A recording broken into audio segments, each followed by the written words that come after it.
नमस्ते। अच्छा, कभी सोचा है कि कुछ कहानियां ऐसी क्यों होती हैं जो पीढ़ी दर पीढ़ी चलती रहती हैं?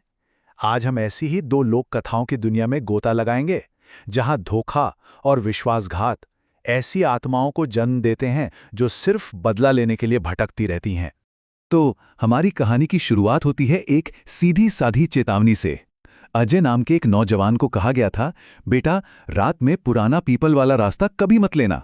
एक ऐसी चेतावनी जिसे नजरअंदाज करना शायद उसकी सबसे बड़ी भूल साबित होने वाली थी। हमारी पहली कहानी वो एक ऐसी भूतिया सड़क से शुरू होती है जहां कहते हैं कि धोखे के एक काम ने उस जगह की जमीन में ही जहर घोल दिया है। अब देखिए, अजय ठहरा शहर का लड़का। उसके लिए ये सब गांव वालों की बातें अंधविश्वास थीं। एक तरफ गांव का डर था कि उस सड़क पर राधा की आत्मा है, और दूसरी तरफ मोहन नाम के एक लड़के का बताया हुआ आसान शॉर्टकट। अब वो क्या चुनता?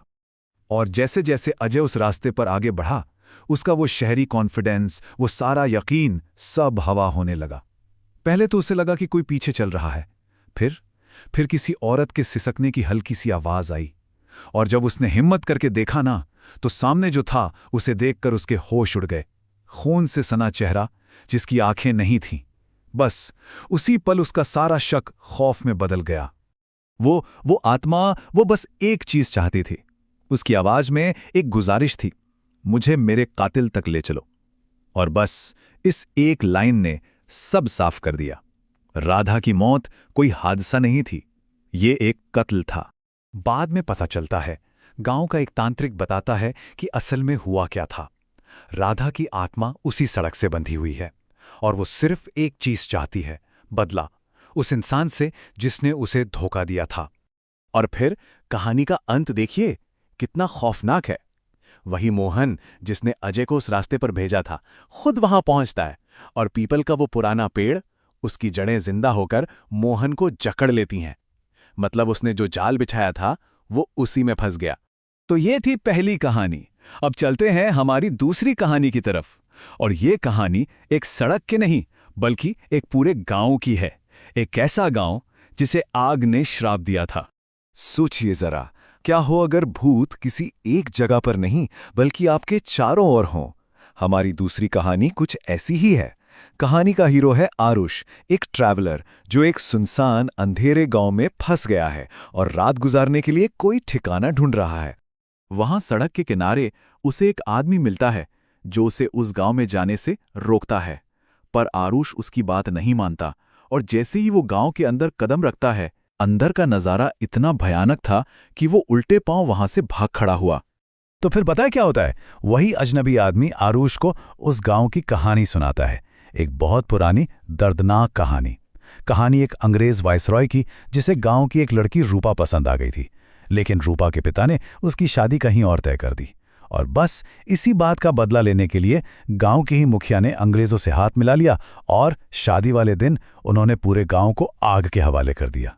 कहते हैं तब से उन बेगुनाहों की आत्माएं उसी शापित जमीन पर भटक रही हैं। तो ये पूरी खौफनाक कहानी सुनाने के बाद वो आदमी अपना नाम बताता है, मेरा नाम किशन कुमार है। और वो आरुष को रात के लिए एक पुराने से लेकिन महफूज घर में ले जाता है। अब असली कहानी तो अगली सुबह शुरू होती है।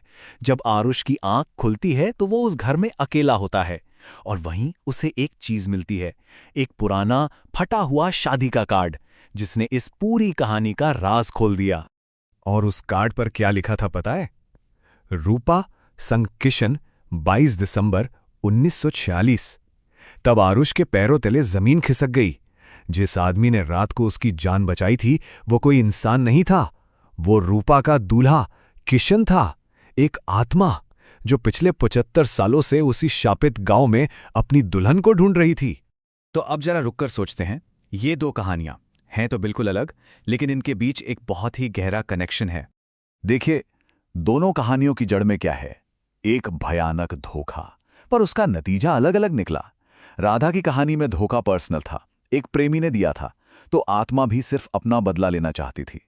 लेकिन रूपा की कहानी में धोखा पूरे समुदाय के साथ हुआ था, गांव के मुखिया ने किया था, इसलिए वहां सजा भी पूरे गांव को मिली। वो पूरी जमीन ही शापित हो गई। तो आखिर में एक सवाल मन में आता है, क्या जगहें भी नाइंसाफी को याद रखती हैं? शायद कोई बहुत बड़ी ट्रेजेडी वो सिर्फ इंसानों की रूह पर नहीं बल्कि उस जगह की मिट्टी पर भी एक ऐसा घाव छोड़ जाती है जो कभी नहीं भरता।